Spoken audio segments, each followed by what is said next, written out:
Bab 83. Meninggalkan kota. Tanpa menunggu jawaban dari Kaisar Xiao Chu, Bai An langsung melesat ke arah tempat Bai An menyembunyikan Xiao Litan. Xiao Chu tanpa banyak tanya langsung mengikuti Bai Luan dari belakang dan bergumam, kekuatan pemuda ini ada pada tingkat puncak alam fana, dan pemuda ini adalah murid dari Tuan Muda yang tadi. Betapa mengerikan kekuatan dari orang yang disebut Tuan Muda.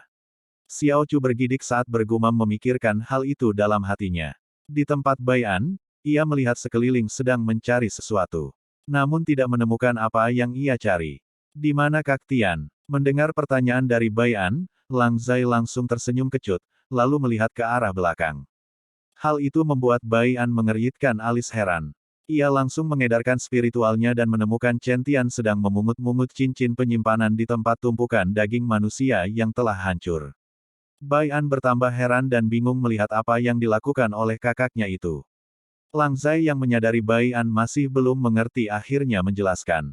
Junior Tian sedang mengumpulkan hasil jarahan dan itu telah biasa dilakukan olehnya di daratan tengah. Hingga kini kepribadiannya berganti seperti orang gila harta dan dijuluki sang penjara. Bai An semakin bingung mendengar penjelasan dari Lang Zai, namun ia tidak ingin bertanya lebih dulu, karena Bai An melihat 3 orang sedang melesat ke arahnya. Bai Luan lebih dulu mendarat, lalu disusul oleh Xiao Chu dan Xiao Litan. Xiao Chu dan Xiao Litan langsung berjalan menuju Bai An berdiri. Tuan Muda, terima kasih telah menyelamatkan putra saya. Tuan Muda, terima kasih telah menyelamatkan dan menjaga saya. Secara serempak Xiao Chu dan Xiao Litan meminta maaf dan akan bersujud di depan Bai An. Namun sebuah aura menahan keduanya agar kaki mereka tidak jatuh ke tanah. Aku paling membenci orang yang suka bersujud, apalagi terhadap orang yang lebih muda. Jika sekedar menghormati itu wajar, tapi bersujud sama saja merendahkan dirimu sendiri. Bai An menatap dengan tajam ke arah Xiao Chu dan Xiao Litan. Mendengar ucapan dari Bai An, Xiao Chu dan Xiao Litan menunduk malu bercampur ketakutan saat menyadari diri mereka sedang ditatap Bai An. Tatapan tersebut seperti seekor hewan buas yang siap memakan mereka hidup-hidup.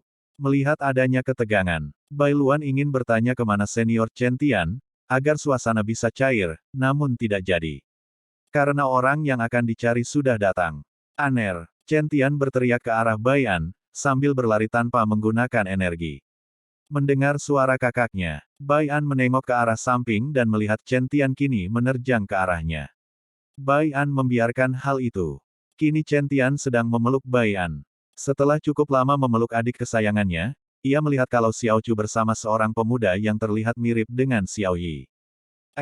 Kamu mirip sekali dengan Yier, apakah kau kakaknya? Tanpa rasa malu ia memanggil Xiao Yi dengan panggilan akrab. Itu membuat Bai An tertegun beberapa saat. Lalu menatap Lang Zai dengan tatapan tajam. Lang Zai langsung bertingkah seolah tidak mengetahui apa-apa dan mengalihkan pandangannya, sambil mengutuk Chen Tian dalam hati. Xiao Litan yang mendengar adik kandungnya dipanggil seperti itu ternganga, lalu melihat ke arah ayahnya, untuk meminta jawaban. Namun Xiao Chu diam, ia terlihat canggung karena menyadari Bai An sedang melihat ke arah Lang Zai untuk meminta penjelasan. Namun Lang Zai mengalihkan pandangan ke arahnya. Melihat ada ketegangan di sini, Chen Tian agak heran lalu melihat ke arah Bai An dan berkata, "Aner, ada apa ini? Kenapa situasinya menjadi tegang dan canggung?" Bai An yang ditanya pun mengalihkan pandangan ke arah Chen Tian. Aku tidak tahu Kak, situasi memang seperti ini. Bukankah begitu Kaisar Xiao? Bai An malah mengalihkan pertanyaan Chen Tian kepada Xiao Chu yang kini sedang tegang. Benar Tuan Muda Tian, ini hanya perasaanmu saja. Dengan cepat Xiao Chu menjawab dan menambahkan. Benar, ini adalah kakak kandung dari Yier. Xiao Litan, hanya mereka berdua yang satu ibu. Sedangkan yang lain berbeda ibu. Chen Tian langsung tersenyum cerah, dan menyapa Xiao Litan. Halo kakak ipar, kenalkan namaku Chen Tian. Semua orang kecuali Xiao Chu tercengang, termasuk Bai An kini tercengang, namun sesaat. Bai An langsung bicara, kakak, nanti saja perkenalannya dan aku ingin bertanya, buat apa buntalan kain dan cincin yang di dalam kain tersebut? Bai An juga melihat kalau semua jari Chen Tian penuh dengan cincin penyimpanan. Ia cukup penasaran. Aner, ini. Aku sengaja mengumpulkan sumber daya dan harta berharga lainnya seperti koin emas. Untuk berkultivasi dan membeli sesuatu yang kita semua butuhkan nanti saat kita naik ke benua dunia yang lebih tinggi. Chen Tian agak canggung saat ia menjelaskan mengapa ia mengumpulkan semua ini. Ternyata selama ini Chen Tian mengumpulkannya untuk kebutuhan mereka bersama. Bai An langsung menepuk keningnya. Mendengar jawaban Chen Tian, ia lupa memberitahu jika benua yang lebih tinggi itu tidak menggunakan koin emas, melainkan kristal energi. Sedangkan Lang Zai kini baru mengerti mengapa Chen Tian bersikeras mengumpulkan harta jarahan. Kakak, koin emas di sana tidak dibutuhkan, di sana kita membutuhkan kristal seperti ini. Bai An langsung mengayunkan tangannya, lalu mengeluarkan kristal berwarna putih kebiruan. Bai An lalu melempar kristal tersebut ke arah Chen Tian. Refleks, Chen Tian langsung menangkapnya dan berpikir beberapa saat, "Aner, aku juga punya cukup banyak yang seperti ini namun agak berbeda, dan pernah melihat kristal ini juga secara singkat dulu saat menuju daratan tengah bersama para senior." Chen Tian lalu menunjukkan kristal yang ia punya namun sedikit berbeda dan lebih besar. Sontak Lang Zai berseru, "Kristal energi tingkat tinggi." Mendengar seruan Lang Zai, Chen Tian bingung. Sedangkan Bai An langsung bertanya, "Dari mana kakak mendapatkan kristal itu?" Bai An menunjuk kristal yang ada di tangan Chen Tian. "Oh, ini aku dapat dari dua orang berjubah hitam yang dibunuh oleh senior Lang dan melihat jika kristal ini mempunyai kepadatan energi, jadi aku membawanya juga. Rencananya ini akan kugunakan untuk meningkatkan kekuatan." Mendengar jawaban Chen Tian, Bai An dan Lang Zai langsung mengangguk paham. Sedangkan untuk Xiao Chu yang mendengar pembicaraan mereka hanya diam, walau dalam hatinya ia sangat ingin bertanya. Bai An melihat semua orang, dan pandangannya berhenti ke Xiao Chu. "Yang mulia Kaisar Xiao, sebenarnya ada cukup banyak yang ingin kutanyakan kepadamu. Namun karena situasi di sini kurang baik. Bagaimana jika kita ke tempatmu atau markasku untuk bicara?" Mendengar kata-kata Bai An, Xiao Chu berpikir sesaat, lalu melihat Bai An dan menganggukkan kepalanya dan berkata, "Baiklah, tapi kita ke gubuk tempatku bersembunyi. Aku khawatir istri dan putriku di sana tidak ada yang menjaganya." Bai An mengangguk, dan melihat yang lainnya mengangguk. Mereka semua berangkat sambil menyuruh Yun Chou mengevakuasi penduduk ke kota sebelah. Bab 84, Kota Bing dan Restoran Yunxi. 2 hari telah berlalu. Pagi hari, kini Bai An dan keluarga Kaisar Xiao Chu cukup akrab setelah berbincang-bincang. Bai An juga senang melihat Chen Tian yang bahagia, karena telah menemukan seseorang yang telah mengisi hatinya. "Tuan Muda Bai, kapan Anda akan berangkat menuju markas?" Saat keheningan terjadi, Xiao Chu langsung memecah keheningan tersebut dengan bertanya. Kami akan berangkat siang nanti, karena saudaraku di sana mungkin telah selesai meningkatkan kekuatannya." Setelah menjawab pertanyaan Xiao Chu, Bai An mengalihkan pandangannya ke arah Xiao Litan. Bai An menyadari jika Xiao Litan sangat ingin mengikuti dirinya dan yang lain, sehingga selama 2 hari ini Xiao Litan langsung berlatih keras. Agar Bai An dapat luluh karena perjuangannya.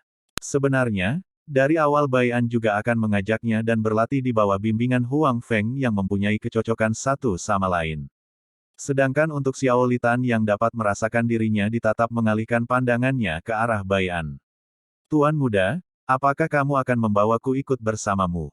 Tanpa malu ia langsung bertanya, karena sekarang mereka semua cukup akrab. "Jika Kaisar Xiao mengizinkan, maka aku akan membawamu," jawab Bai An. Semangat Xiao Litan langsung memuncak saat mendengar apa yang sangat ingin ia dengar kini terwujud. Xiao Litan mengalihkan pandangannya ke arah Xiao Chu, dan melihat ayahnya mengangguk sambil tersenyum. Tak lama, Bai Luan datang bersama Lang Zai.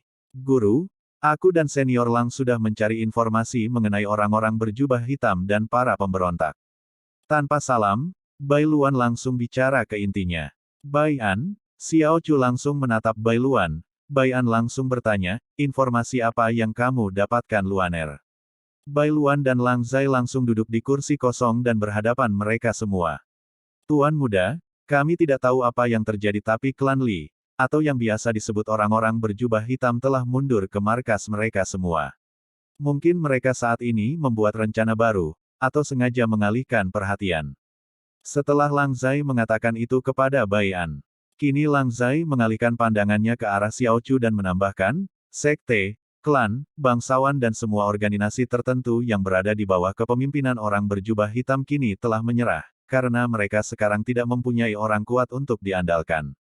Mungkin sebentar lagi para jenderal yang masih setia kepadamu akan ke sini untuk melapor. Mendengar itu, Kaisar Xiaochu dan Xiao Litan tersenyum bahagia. Beberapa bulan terakhir ini mereka semua cukup tertekan karena masalah ini, dan sekarang semua telah selesai. Tapi Kaisar Xiaochu masih memikirkan rakyatnya yang sengsara karena ekonomi Kekaisaran Xiao kini sedang turun drastis. Tak lama kemudian, Permaisuri Yin, Xiao Yi dan Chen Tian yang selalu berada di samping Xiao Yi datang membawa beberapa makanan. Tuan sekalian, kita makan dulu. Nanti saja bahas apa yang akan kalian bahas. Ucap Permaisuri Yin. Mereka semua pun langsung makan tanpa sungkan dan Chen Tian selalu menjadi pusat perhatian karena omongannya yang tidak tahu malu. Aner, apakah kakak bisa membawa Yier ikut? Tanya Chen Tian kepada Bai An. Bai An langsung melirik Chen Tian dengan mukanya yang penuh harap bercampur muka melas. Itu terserah Kak Tian, jika kakak bisa menjaga Xiao Yi, Aner setuju saja. Karena kakak sepenuhnya harus bertanggung jawab jika membawanya, jawab Bai An. Hati Chen Tian langsung berbunga-bunga saat mendengar jawaban dari Bai An. Kau tenang saja Aner, kakakmu ini cukup kuat untuk melindungi Yier, ucap Chen Tian dengan bangga. Hal itu membuat semua orang menggeleng, kecuali Xiao Yi yang tersenyum dengan menutup mulutnya.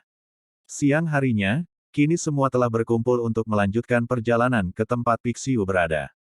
Tanner, Yier, jangan terlalu membuat orang-orang di sekelilingmu menjadi susah nanti saat di perjalanan dan untukmu Tanner berusahalah menjaga dirimu sendiri. Permaisuri Yin dan Xiao Chu menasehati Xiao Yi dan Xiao Litan dengan berbagai nasihat. Setelah memberi nasihat, Bai An langsung izin pamit kepada Kaisar Xiao dan Permaisuri Yin.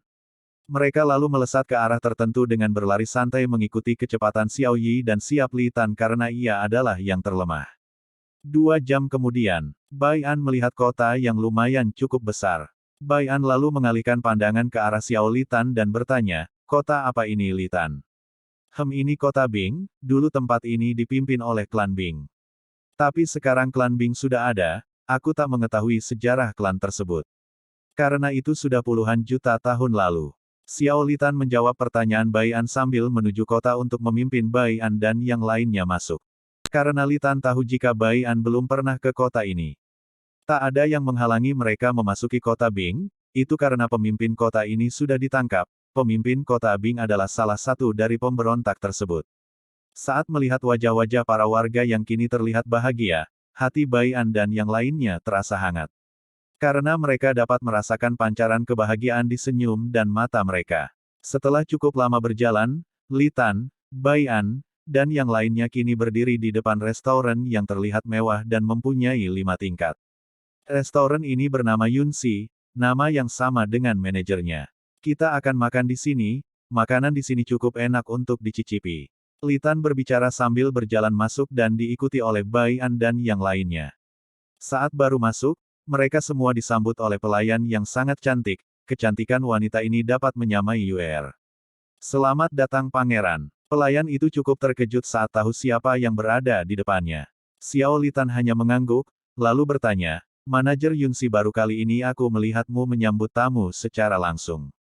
Xiao Litan tersenyum ke arah Yunxi. Sebagian pelayan yang bekerja di sini sudah meninggalkan kota, ada juga yang ditangkap oleh pemimpin kota saat pemimpin kota belum ditangkap. Jawab manajer Yunxi tersenyum lembut, lalu pandangannya tertuju ke arah Bai An yang seperti manusia biasa, itulah yang menarik minat Yunxi. Bai An yang kini bertatapan langsung dengan Yunxi, biasa saja dan membalas dengan senyuman sederhana.